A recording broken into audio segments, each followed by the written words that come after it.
Bienvenue sur ce troisième épisode de la série spéciale Horizon PhD. Aujourd'hui, avec mon invité, Julie-Maude Normandin, je vais te présenter un espace auquel tu peux accéder par le biais du programme scientifique en résidence des fonds de recherche du Québec, le Conseil scientifique aux villes. Bonne écoute. Oui, donc je m'appelle Julie-Maude Normandin. Je suis conseillère scientifique en chef à la Ville de Longueuil. C'est un nouveau rôle, en fait. C'est une innovation qu'a créée la Ville de Longueuil il y a de cela environ 6 mois, donc en juin 2023. Puis je vous dirais que mon rôle évolue avec le temps, mais essentiellement, là, il se structure autour de 4 axes d'action. La première, c'est que je réalise du conseil scientifique sur des priorités municipales. Donc, lorsque le directeur général ou encore les élus transmettent des priorités via le directeur général ou encore on ressent à l'intérieur des équipes un enjeu prioritaire pour lequel on pense que les connaissances scientifiques pourraient nous aider à soit mieux comprendre le problème ou mieux identifier des pistes de solutions, à ce moment-là, c'est là que mon rôle intervient, où je fais du conseil scientifique. Donc, mon travail est d'identifier et de vulgariser des connaissances scientifiques pour qu'ils puissent être utilisées par l'appareil municipal.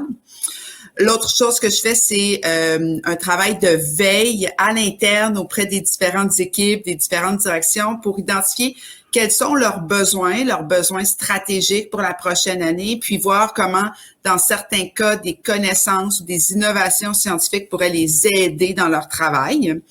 Je fais également une veille des opportunités externes. Donc, on le sait, là, dans le domaine de la recherche, il y a plusieurs demandes de subventions spéciales qui sont développées ou encore des professeurs qui se développent un programme de recherche puis qui cherchent des partenaires avec qui participer. Donc, à ce moment-là, je fais ce travail de veille-là pour voir si, soit dans certains appels à subventions, on pourrait être des partenaires ou encore on pourrait être le lieu d'expérimentation de certaines choses. Donc, ça, c'est un peu de la veille d'opportunités externes. Puis, je fais également un travail de maillage entre des chercheurs, puis également la ville. Donc, un peu une porte d'entrée, si vous voulez, là, pour faciliter les interactions, traduire certaines réalités des deux côtés, pour davantage intensifier les liens qui existaient déjà avant entre la ville de Longueuil puis les chercheurs, mais en créer des nouveaux, puis en intensifier également. Ce qui est intéressant dans ce que vous venez de partager, c'est que on pourrait penser, conseillère scientifique en chef, dans son bureau, en train de lire beaucoup et de faire des rapports, et ça a l'air de beaucoup de communication, beaucoup de maillage, comme vous venez de dire, et donc, est-ce que c'est un travail en équipe? Est-ce qu'il y a, il y a beaucoup d'interactions avec la communauté de recherche? Il y a beaucoup d'interactions à l'intérieur de la ville, puis avec la communauté de recherche. C'est les deux, en fait. Faut comprendre que dans une ville, il y a déjà beaucoup d'experts qui sont là. Vous avez, à la ville de Longueuil, c'est le cas. Dans d'autres grandes villes aussi, là, je l'ai déjà vu. C'est-à-dire que vous avez souvent un poste de directeur, puis le poste de directeur est conseillé par un conseiller expert, un conseiller senior expert. Des personnes qui, eux, ont une connaissance super fine de leur domaine d'expertise, qui peuvent, dans certains cas, avoir des maîtrises, des doctorats, puis qui ont vraiment une expertise de pointe, là. Donc, un de mes travaux, souvent, c'est de travailler avec les directeurs ou encore de travailler avec ces conseils experts-là ou encore des chefs de service pour que eux, dans certains cas, ont déjà beaucoup de liens avec des équipes de recherche. Puis d'autres, ce qu'ils veulent, c'est en avoir plus, en avoir des nouvelles, pouvoir développer des projets de recherche à l'interne. Donc, je travaille beaucoup avec ce monde-là qui sont dans des équipes très diversifiées, là. Ça peut être développement social, génie, gestion des eaux. Je suis allée voir l'approvisionnement récemment, les travaux publics. Donc, c'est le service juridique, les ressources humaines. Donc, c'est très, très horizontal, là. Puis en même temps, en effet, comme je suis la porte d'entrée, je parle beaucoup avec des chercheurs qui auraient des idées de projets, beaucoup avec des administrations également. Dans le domaine universitaire, mais il faut pas négliger aussi le collégial où il y a des projets de recherche.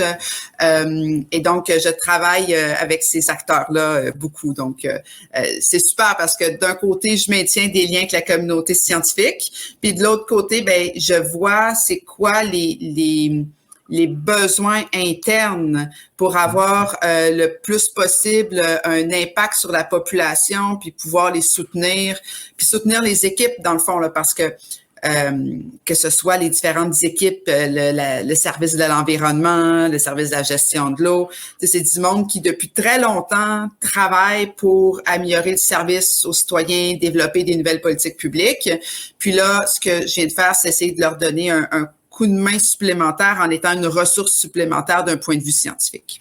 Merveilleux, ça a l'air vraiment intéressant. Maintenant, Horizon PhD, c'est un balado propulsé par les fonds de recherche du Québec.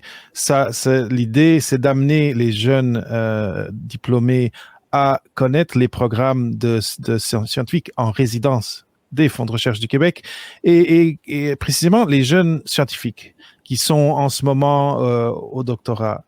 Et ils se posent beaucoup de questions sur leur avenir professionnel et je pense que le milieu municipal est loin de leur univers de possibilités. Comment vous êtes-vous rendu de votre doctorat en administration publique à votre poste actuel de conseillère scientifique en chef à la ville de Longueuil, où vous faites tellement de choses différentes et variées? Oui, je pense qu'il y a 3 choses essentiellement là qui m'ont amené à ce poste-là. D'abord, c'est que dans le cadre de ma thèse, puis dans les travaux de recherche que je réalisais, je travaillais beaucoup avec les villes.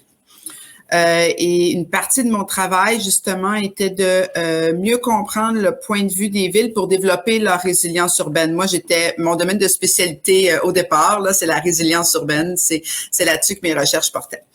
Donc, résilience face aux risques, face aux crises, comment on peut essayer de mieux anticiper les enjeux qui vont nous toucher, comment on gère mieux les crises, puis comment on se rétablit durablement et équitablement par la suite. Donc, je travaillais beaucoup pour ça avec des villes, puis des villes de différentes tailles. Je travaillais avec la ville de Montréal, la ville de Québec, mais sur d'autres travaux, on avait fait une tournée du Québec pour voir les réalités de plus petites villes. Parce que il y a beaucoup de ça qu'il faut considérer là quand on travaille dans le domaine municipal, c'est que chaque ville a son histoire, chaque ville a ses je dirais, son histoire, certaines particularités sur ses rôles et responsabilités, dépendamment elle est de quelle taille, est-ce qu'elle a des rôles d'agglomération, par exemple, également si c'est une grosse ville, disons là comme Montréal, Québec, Longueuil est la 5e plus grande ville au Québec en termes de population. Donc, il y a des réalités différentes. Donc, ça, je pense que c'est à prendre en considération. On n'évolue pas de la même façon à Montréal qu'on évalue de la même façon à Longueuil, puis qu'on peut évaluer de la même façon à Victoriaville, par exemple. Et donc, j'avais une bonne connaissance des villes. En fait, je devrais dire, je pensais que j'avais une bonne connaissance des villes. J'avais une bonne connaissance des villes comparativement à la moyenne des gens. Mais c'est vraiment quand on est dedans là qu'on acquiert une connaissance, une compréhension vraiment plus fine. Mais j'avais déjà, je dirais, là, puis c'est ça le principal message de fond ici, c'est que j'avais déjà un intérêt très fort pour comment les connaissances scientifiques et les données peuvent être utilisées par des administrations municipales. Donc, pour moi, ça, c'était quelque chose de très fort dès le début de mon parcours. C'est quelque chose pour lequel j'avais beaucoup expérimenté. C'est quoi les leviers et quels sont les obstacles? L'autre chose que je pense que dans mon parcours m'a aidé dans le poste présentement où je suis, c'est que la plupart des projets de recherche auxquels je participais étaient interdisciplinaires. Et ça, je trouve que présentement, ça m'aide beaucoup parce que d'abord, pour agir ces temps-ci sur des problèmes publics là complexes, il faut plusieurs disciplines qui amènent sa pierre à l'édifice. Et puis, quand on travaille dans une ville, il faut aussi reconnaître et souligner l'expertise des praticiens qui ont expérimenté certaines choses par le passé, qui bien souvent connaissent bonne partie des recherches scientifiques ou des courants scientifiques qui sont dans leur domaine d'expertise. Puis il faut qu'on travaille avec eux parce que souvent ce qu'ils ont besoin, c'est qu'ils ont une partie de la solution, ils veulent juste avoir un levier supplémentaire, puis là on vient les aider dans le fond dans leur travail. Et donc reconnaître là l'expertise de chacun, c'est essentiel dans ce travail-là. Donc, je pense que c'est beaucoup des choses qui m'ont aidé dans le travail. Autant que je travaillais avec des villes précédemment. Puis, en même temps, c'est ça, j'avais déjà une sensibilité particulière au partage d'expertise de plusieurs personnes. Mhm. Donc, être prêt à travailler comme collègue avec des gens qui ont des expertises complètement différentes. Maintenant, vous avez mentionné que j'ai compris que arrivé sur le terrain, vous avez compris que bon, finalement, ma connaissance des villes, il y avait des choses à compléter, c'est normal. Mais là, j'ai l'impression que les dossiers qui arrivent sur votre bureau ne se limitent pas, et peut-être il n'y en a même pas à la résilience urbaine. Et donc, quand on travaille dans ce type de poste, on ne va pas travailler juste sur des sujets qui ont trait à notre expertise de recherche doctorale. Oui, c'est vrai. Mon poste à moi a cette particularité-là, c'est-à-dire que je me trouve au sein de la direction générale. Donc, on peut m'interpeller sur toutes sortes de sujets. Jusqu'à présent, il y a une partie de mon travail qui s'est concentrée qui porte sur un de mes domaines d'expertise. Donc, je travaille beaucoup à la coordination d'un comité qui comprend 13 directions, services et bureaux de la ville. Puis on travaille sur le développement de la résilience aux fortes pluies. Donc, en fait, à Longueuil, on a quelques enjeux d'inondation avec les cours d'eau, mais en fait, notre principal enjeu, c'est les fortes pluies qui sont devenues de plus en plus grandes en termes de fréquence et d'intensité. Et donc, en fait, nos réseaux, nos infrastructures ne sont pas conçus pour ça. Donc, on a des enjeux de citoyens inondés par refoulement d'égouts, par exemple. Donc, ce qu'on appelle les inondations urbaines ou pluviales. Donc ça se rapproche de mon domaine d'expertise, mais en même temps, pour travailler sur ce sujet-là, je travaille beaucoup avec les ingénieurs en gestion de l'eau, par exemple. Je travaille beaucoup avec des experts en communication sur de la participation publique, sur comment les citoyens aussi peuvent participer eux-mêmes à une meilleure résilience. Donc, comment on peut avoir un partage des responsabilités aussi entre les actions que doit faire la ville et les actions que doivent faire, auxquelles doivent participer les citoyens. Donc, ça, c'est un exemple, mais en effet, là, dans ma vie, dans mon travail de tous les jours, je peux être interpellée sur plusieurs autres dossiers. Pardon. Dans mon travail de tous les jours, je peux être interpellée sur plusieurs dossiers, comme par exemple, j'ai des discussions avec l'équipe du développement social sur les enjeux d'itinérance. J'ai des discussions parce que ces temps-ci, c'est très d'actualité dans les villes, là, c'est l'écofiscalité. Donc, quels sont les chercheurs en matière d'écofiscalité, quelles sont présentement leurs recherches, puis comment la ville de Longueuil peut les utiliser. J'ai eu des discussions préalablement sur le marquage routier, par exemple, qui au départ, là, je connaissais pas du tout ça, puis j'ai compris en effet là, que c'est un élément important dans les villes. Donc, je navigue de dossier en dossier. Dans certains cas, c'est mon expertise propre, mais c'est plutôt rare. En fait, ça va plutôt être moi, comment je peux identifier les principaux experts de la question au Québec, comment on peut faire du transfert de connaissances. Et là, c'est absolument merveilleux là pour quelqu'un qui a fait un doctorat parce que c'est comme si on continuait d'apprendre constamment des nouvelles théories, des nouvelles connaissances. Donc, pour les personnes curieuses, c'est parfait. Non, c'est merveilleux. Et je pense qu'une des peurs quand on est encore dans le milieu académique et qu'on considère sortir, c'est cette idée que on est là où la stimulation intellectuelle existe en plus grande concentration et qu'en sortant de ce milieu, eh bien, on va devoir accepter que on en aura moins, et clairement c'est pas le cas. C'est pas le cas pour vous. Il y a une variété de domaines, il y a une variété de projets, et ce que je trouve très intéressant aussi, c'est que c'est des projets pour la communauté qui ont un effet direct sur la communauté autour de vous. Donc, je vois totalement l'intérêt et pourquoi ça peut être passionnant d'être dans un rôle comme ça. Est-ce que vous avez une équipe qui travaille avec vous?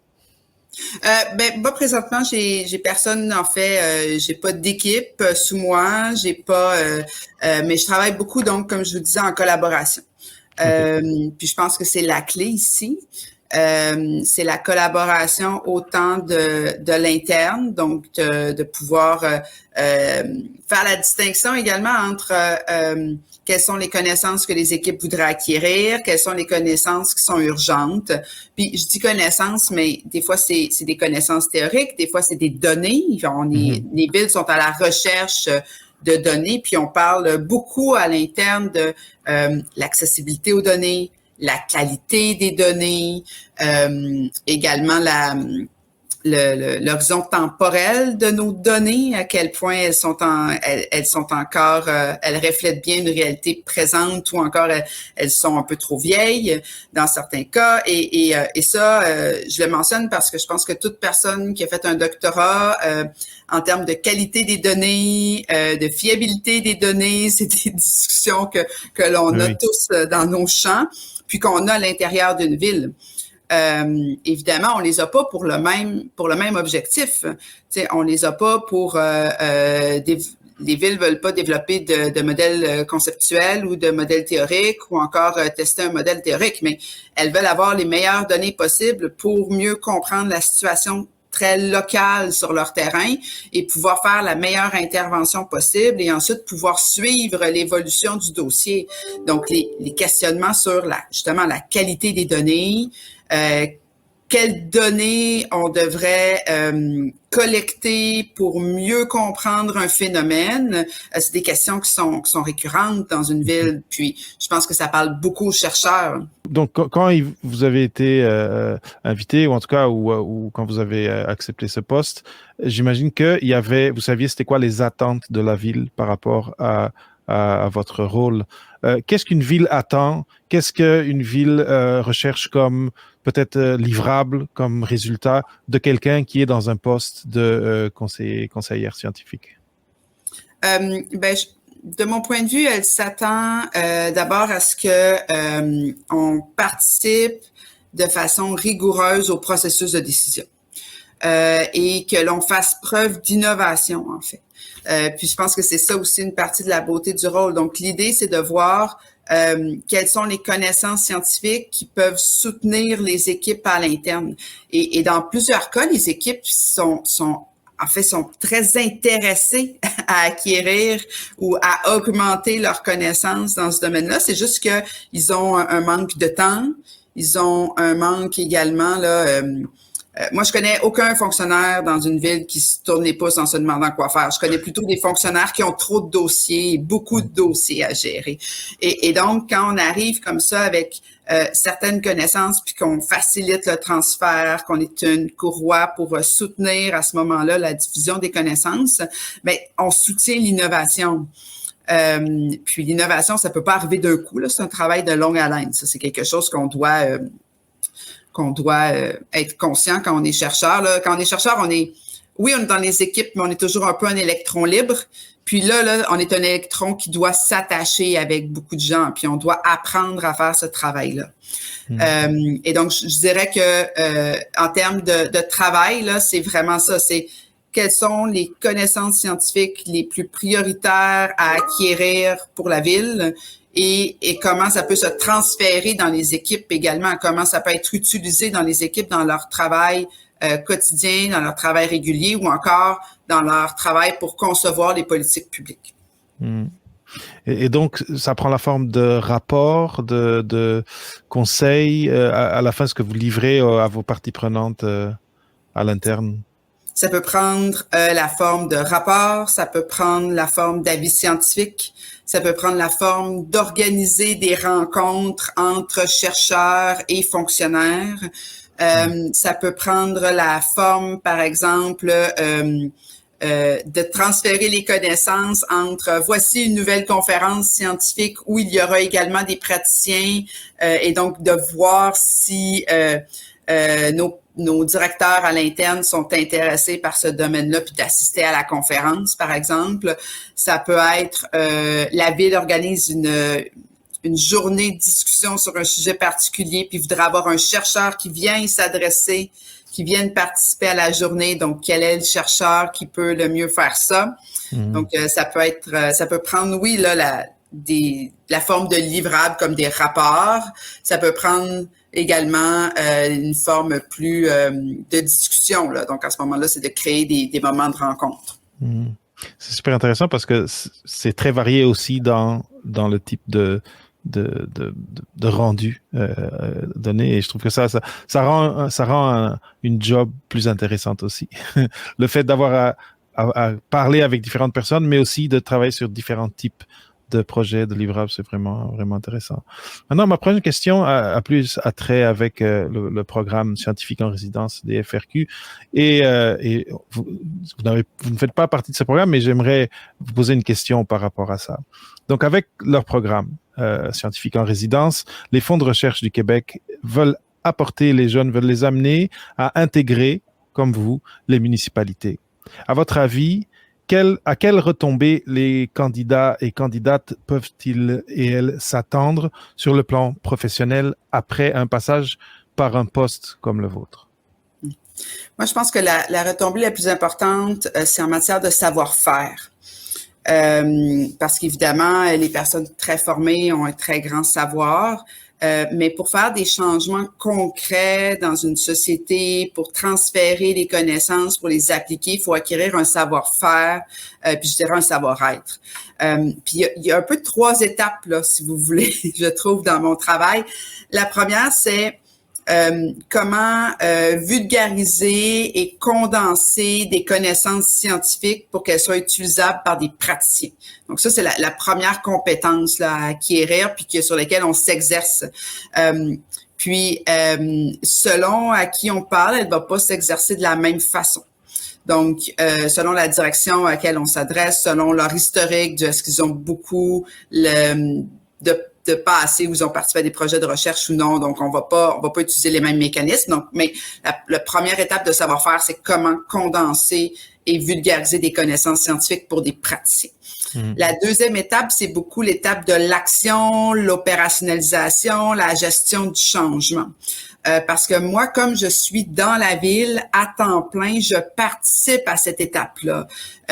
C'est pas moi qui fais l'opérationnalisation stricte, c'est vraiment les équipes qui s'en occupent, mais quand même, je les accompagne dans ce travail-là de passage à l'action, d'opérationnalisation, de gestion du changement. Puis, souvent, quand on est chercheur, c'est ce qu'on veut, c'est que les connaissances scientifiques soient utilisées puis aient un impact dans la vie des gens, puis un impact dans la société. Donc ça aussi, là, c'est intéressant parce qu'on a rarement l'occasion de participer à cette étape-là quand on est chercheur.